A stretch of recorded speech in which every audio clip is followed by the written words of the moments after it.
Hello everyone.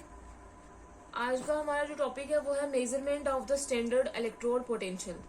Last time हमने discuss किया था स्टैंडर्ड इलेक्ट्रोड पोटेंशियल क्या होता है, कि कभी कभार क्या होता है कि हमें एक इलेक्ट्रोड पोटेंशियल हम इजीली कैलकुलेट नहीं कर सकते हैं, तो हम उससे क्या करते हैं, एक रेफरेंस इलेक्ट्रोड लेते हैं, जैसे स्टैंडर्ड हाइड्रोजन इलेक्ट्रोड जिसका इलेक्ट्रोड पोटेंशियल 0 होगा। तो अगर हम उसको कनेक्ट कर देंगे उस इलेक्ट्रोड के साथ तो वो हमें उस इलेक्ट्रोड की रीडिंग ही देगा, क्योंकि इस इलेक्ट्रोड की रीडिंग तो 0 है। तो जब हम एक इलेक्ट्रोड का इलेक्ट्रोड पोटेंशियल मेजर करते हैं with respect to reference electrode, तो वो क्या होता है, स्टैंडर्ड इलेक्ट्रोड पोटेंशियल। अब हम देखेंगे कि स्टैंडर्ड इलेक्ट्रोड पोटेंशियल हम कैलकुलेट कैसे करते हैं। तो स्टैंडर्ड इलेक्ट्रोड पोटेंशियल मेजर करने के लिए किसी भी मेटल इलेक्ट्रोड का हमने क्या करना होता है, एक बीकर लेना होता है। एक बीकर ले लिया, इस बीकर में हमने उस मेटल का सॉल्यूशन लेना होता है। ये हमने सॉल्यूशन ले लिया और ये लेना होता है 1 मोलर सॉल्यूशन। 1 मोलर सॉल्यूशन का मतलब ये है कि 1 मोल 1 लीटर ऑफ द सॉल्यूशन में डिसॉल्व है। 1 मोलर सॉल्यूशन हमने उसका ले लिया, फिर हमने क्या करना होता है कि उस मेटल इलेक्ट्रोड को अपने ही सॉल्यूशन में क्या करना पड़ता है, डिप करना पड़ता है। यह आ गया metal electrode.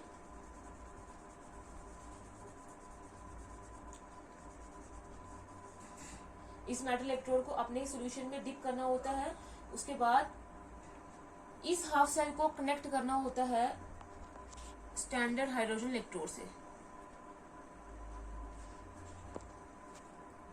Through a salt bridge.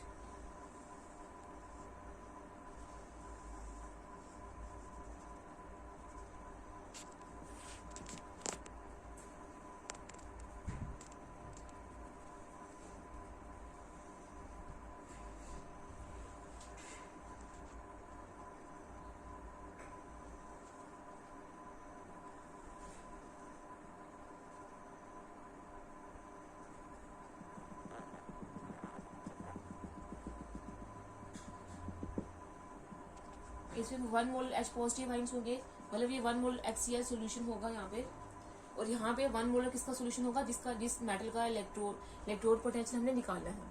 फिर उसके बाद हमने इन दोनों को सॉल्ट ब्रिज से कनेक्ट कर दिया। फिर जो इलेक्ट्रोड होंगे इनको हमने कलेक्ट करना है एक वोल्ट मीटर के साथ।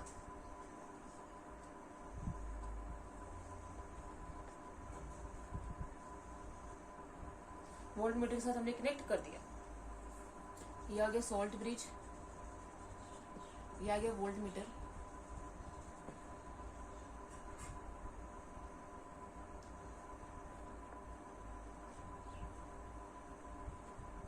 यहाँ से हाइड्रोजन गैस एंटर होगी अंदर।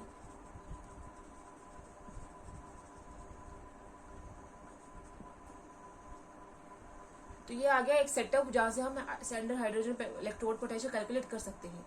तो हम एग्जांपल लेते हैं, सपोज करते हैं कि हमें इलेक्ट्रोड पोटेंशियल निकालना है, potential of zinc Zn2 positive electrode, मतलब जिंक मेटल का हमने इलेक्ट्रोड पोटेंशियल निकालना है। तो यहाँ पे हमने जिस मेटल का इलेक्ट्रोड पोटेंशियल निकाला था इस बीकर में हमने उसको रखना है। तो मतलब यहाँ पे हमारे पास क्या हो जाएंगे, ये इलेक्ट्रोड किसका होगा, जिंक का, और इसको हमने उसी के सोल्यूशन में डिसॉल्व करना है। सपोज करते हैं कि हमने इसका 1 मोलर जिंक सल्फेट का सोल्यूशन लिया है, बाकी सारा सेम रहेगा। अब क्या होगा कि हमें ये कैसे पता चलेगा कि कौन सा कैथोड एक्ट कर रहा है, कौन सा एनोड एक्ट कर रहा है। तो सेल में, इलेक्ट्रोकेमिकल सेल में वैसे तो हम एनोड उस पार्ट को मानते हैं जो पॉजिटिव पार्ट होता है, लेकिन इलेक्ट्रोकेमिकल सेल में एनोड नेगेटिव वाला पार्ट होता है और कैथोड क्या होता है, पॉजिटिव पार्ट होता है। अब कौन एक्ट करेगा एज अ कैथोड, कौन एक्ट करेगा एज अ एनोड, वो हमें कैसे पता चलेगा, जब हमने इन दोनों इलेक्ट्रोड को वोल्टमीटर से कनेक्ट किया है। तो वोल्टमीटर में रीडिंग तब आएगी जब इसका वोल्टमीटर का पॉजिटिव जो टर्मिनल है वो पॉजिटिव इलेक्ट्रोड से कनेक्टेड है, और जो वोल्टमीटर का नेगेटिव टर्मिनल है वो नेगेटिव इलेक्ट्रोड से कनेक्टेड है, तब जाके ये वोल्टमीटर रीडिंग देगा। तो अगर ये वोल्टमीटर रीडिंग नहीं दे रहा तो इसका मतलब हमने कनेक्शन गलत किया हुआ है।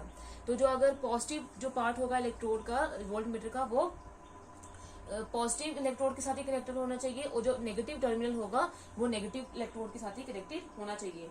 तब हमें पता चल जाएगा कि क्या होता है, कि कौन एक्ट करेगा एज अ एनोड और कौन एक्ट करेगा एज अ कैथोड। अब इस केस में जो इलेक्ट्रॉन होते हैं वो फ्लो करते हैं from zinc to standard hydrogen electrode. तो इसका मतलब ये है कि जिंक से इलेक्ट्रॉन जो है वो क्या कर रहे हैं, मूव कर रहे हैं। तो ये जिंक एक्ट करेगा एज अ एनोड, क्योंकि इलेक्ट्रॉन यहाँ से मूव कर रहे हैं तो ये इलेक्ट्रॉन दे रहा है, तो यहाँ पे क्या हो रही है, ऑक्सीडेशन हो रही है। जहाँ पे ऑक्सीडेशन होती है वहाँ पे उस इलेक्ट्रोड को हम क्या बोलते हैं, एनोड। और यहाँ पे जो इलेक्ट्रॉन है, अब ये जो स्टैंडर्ड हाइड्रोजन इलेक्ट्रोड है वो एक्ट कर रहा है एज अ कैथोड, क्योंकि ये इलेक्ट्रॉन को क्या कर रहा है, एक्सेप्ट कर रहा है। यहाँ पे क्या हो रही है, रिडक्शन हो रही है। तो ये एक्ट करेगा एज अ कैथोड और ये एक्ट करेगा एज अ एनोड। सेल को हम कैसे रिप्रेजेंट करेंगे, Zn2 पॉजिटिव, 1 मोलर सोल्यूशन है इसकी। जब हमने सेल की रिप्रेजेंटेशन करी थी तो हमने बोला था कि पहले हम इलेक्ट्रोड लेते हैं, उसके बाद उसके आयंस, फिर उनकी आयंस की कंसंट्रेशन कितनी होती है, फिर ये आ जाएगा डबल से हम इसको शो करेंगे सॉल्ट ब्रिज से। फिर उसके बाद आ जाएगा H पॉजिटिव, जो दूसरे इलेक्ट्रोड का, जो कैथोड का होगा, उसके आयंस 1 मोलर। फिर उसके बाद उसकी गैस जो 1 एटमॉस्फेरिक प्रेशर पे है, फिर ये आ जाएगा प्लेटिनम। ये आ जाएगी सेल की रिप्रेजेंटेशन। तो सपोज करते हैं कि वोल्ट मीटर ने हमें सेल पोटेंशियल की रीडिंग दी है 0.76 वोल्ट। सेल पोटेंशियल हमें क्या मिला है, 0.76 वोल्ट। लेकिन जो इलेक्ट्रोड पोटेंशियल सेल को होता है वो किसके किसके बराबर होता है, इलेक्ट्रोड पोटेंशियल ऑफ एनोड जो राइट साइड में है minus electrode potential of left side cathode, इसके बराबर होता है। अब अगर हमें इलेक्ट्रोड पोटेंशियल 0.76 वोल्ट दे दिया हुआ है, तो राइट साइड में हमारे पास क्या है, इलेक्ट्रोड पोटेंशियल किसका, H पॉजिटिव, H2, और लेफ्ट साइड में क्या है, Zn2 पॉजिटिव, जिसका हमें इलेक्ट्रोड पोटेंशियल निकालना है। अब स्टैंडर्ड हाइड्रोजन इलेक्ट्रोड पोटेंशियल का जो इलेक्ट्रोड पोटेंशियल होता है वो क्या होता है, हमेशा 0 होता है। तो इसका हमें सेल का दिया होगा जो हमें वोल्ट मीटर में दिखाई दे रहा है 0.76 वोल्ट इज इक्वल टू, इसका तो 0 होगा, minus electrode potential of Zn2 positive. तो हमने अब जब इसका कैलकुलेट करेंगे तो क्या आ जाएगा, E naught Zn2 positive is equal to, ये इक्वल टू के उस तरफ जाके क्या आ जाएगा, माइनस में, तो आ जाएगा माइनस 0.76 वोल्ट। तो ये निकला किसका, इलेक्ट्रोड पोटेंशियल इसका। अब ये सिर्फ इलेक्ट्रोड पोटेंशियल इसका है, क्योंकि इसका तो हमने 0 ले रखा है। अगर इसकी जगह पे स्टैंडर्ड हाइड्रोजन इलेक्ट्रोड की पोटेंशियल की जगह में कोई और इलेक्ट्रोड होता जो स्टैंडर्ड कंडीशन में नहीं होता, तो उसका भी इलेक्ट्रोड पोटेंशियल का यहाँ पे कंट्रीब्यूशन होता। तो हम इसका इजिली जो है अकेले में इसका कैलकुलेट नहीं कर पाते, इसलिए हमने इसको कनेक्ट किया है स्टैंडर्ड हाइड्रोजन इलेक्ट्रोड के साथ, ताकि इसका इलेक्ट्रोड पोटेंशियल 0 आए तो हमें किसकी वैल्यू मिले, सिर्फ इसकी वैल्यू मिले। अब इसमें जो इसका इलेक्ट्रोड पोटेंशियल हमें दिख गया, तो स्टैंडर्ड हाइड्रोजन इलेक्ट्रोड पोटेंशियल जो Zn2 पॉजिटिव का होगा, जहाँ पे ऑक्सीडेशन हो रही होगी, वो उसका क्या आएगा, माइनस 0.76 वोल्ट। तो हम ऐसे जो है वो इजिली कैलकुलेट कर सकते हैं। अब हम एक और एग्जांपल लेते हैं।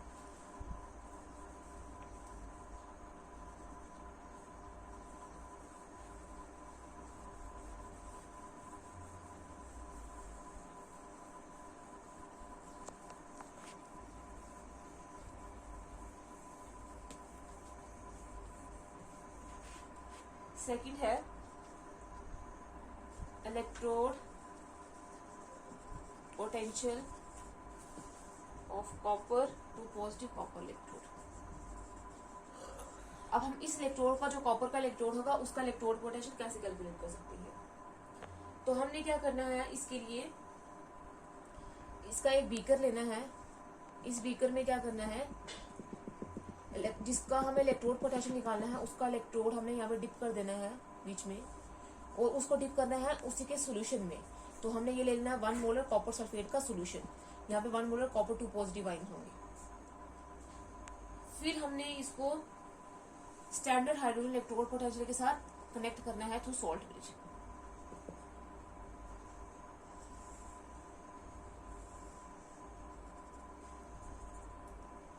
ये हमने कनेक्ट कर दिया और ये आ गया स्टैंडर्ड हाइड्रोजन इलेक्ट्रोड।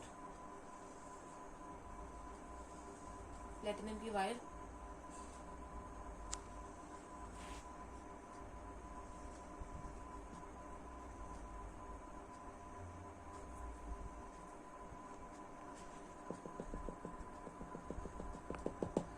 फिर हम उसको कनेक्ट करेंगे दोनों को वोल्ट मीटर से।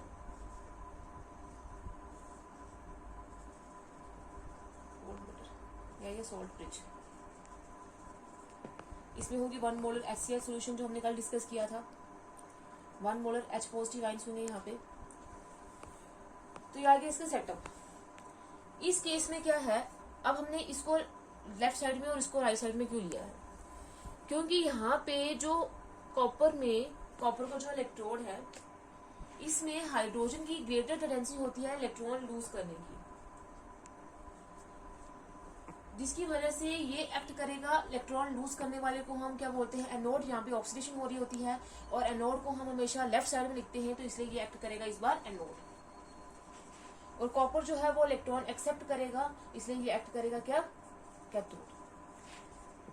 इसलिए हमने इसको राइट साइड में लिया है और इसको लेफ्ट साइड में लिया हुआ है। तो हाइड्रोजन इलेक्ट्रोड एक्ट करेगा एज एनोड, क्योंकि वो क्या करेगा, इलेक्ट्रॉन वहां पे ऑक्सीडेशन होगी, इलेक्ट्रॉन देगा, और ये जो कॉपर इलेक्ट्रोड है वो एक्ट करेगा एज कैथोड, क्योंकि वो इलेक्ट्रॉन एक्सेप्ट करेगा। अगर हम सेल की रिप्रेजेंटेशन करें तो वो क्या आएगी, platinum, hydrogen when atmospheric pressure, फिर हाइड्रोजन के आयंस 1 मोलर, पहले एनोड को रिप्रेजेंट करते हैं, फिर बीच में आ जाएगा साल्ट ब्रिज, फिर कैथोड के जो आयंस होंगे वो जो 1 मोलर है, फिर कैथोड का जो इलेक्ट्रोड होगा। ये होगी सेल की रिप्रेजेंटेशन। अब जब हमने देखा वोल्ट मीटर में सेल की जो सेल पोटेंशियल हमें मिला 0.34 वोल्ट, तो अब अगर हम सेल पोटेंशियल निकालेंगे सिर्फ कैथोड का, तो फिर हम कैसे निकालेंगे, ई नॉट सेल किसके बराबर होता है, E naught right minus E naught left is equal to, मतलब राइट में क्या है एनोड माइनस लेफ्ट में क्या है कैथोड, सॉरी लेफ्ट में है, राइट में है कैथोड और राइट में है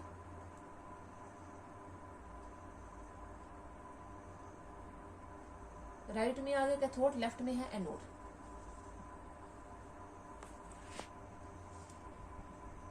तो कैथोड कौन सा है, E naught C U positive C U, जिसका हमें इलेक्ट्रोड पोटेंशियल निकालना है, माइनस एनोड कौन सा एक्ट कर रहा है, एच पॉजिटिव H2।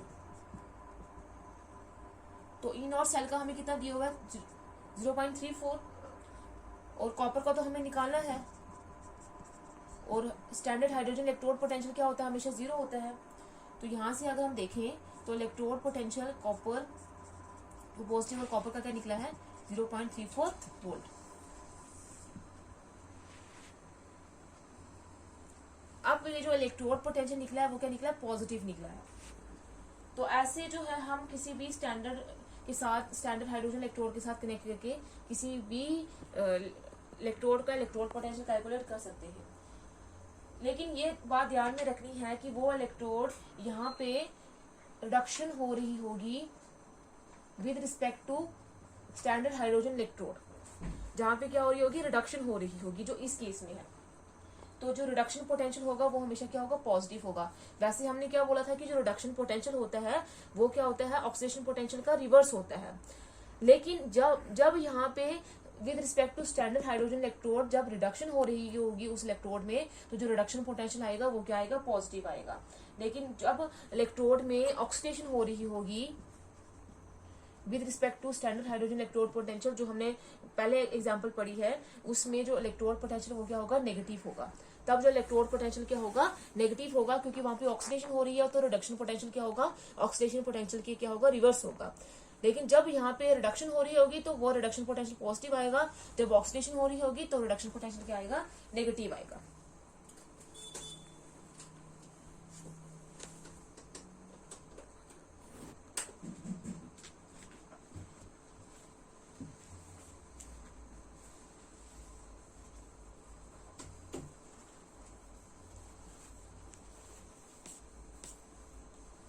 अब एक और बात ध्यान में रखनी है कि हम हमेशा जो है वो स्टैंडर्ड हाइड्रोजन इलेक्ट्रोड पर जो है वो एज ए रेफरेंस इलेक्ट्रोड नहीं लेते हैं, क्योंकि इसमें कुछ इसकी प्रिपरेशन में कुछ एक्सपेरिमेंटल डिफिकल्टीज आती हैं। पहली डिफिकल्टी ये है कि हम डिफिकल्ट होता है to maintain concentration of H positive ions. H positive ions की कंसंट्रेशन मेंटेन करना डिफिकल्ट हो जाता है। उसके बाद अगर कुछ इम्प्योरिटीज होंगी बीच में प्रेजेंट होंगी, तो जिससे हाइड्रोजन इलेक्ट्रोड जो है वो क्या हो जाएगा, पॉइजनस हो जाएगा और हम उसको यूज नहीं कर पाएंगे। थर्ड इसकी डिफिकल्टी ये है कि 1 एटमॉस्फेरिक प्रेशर जो है वो मेंटेन करना डिफिकल्ट हो जाता है।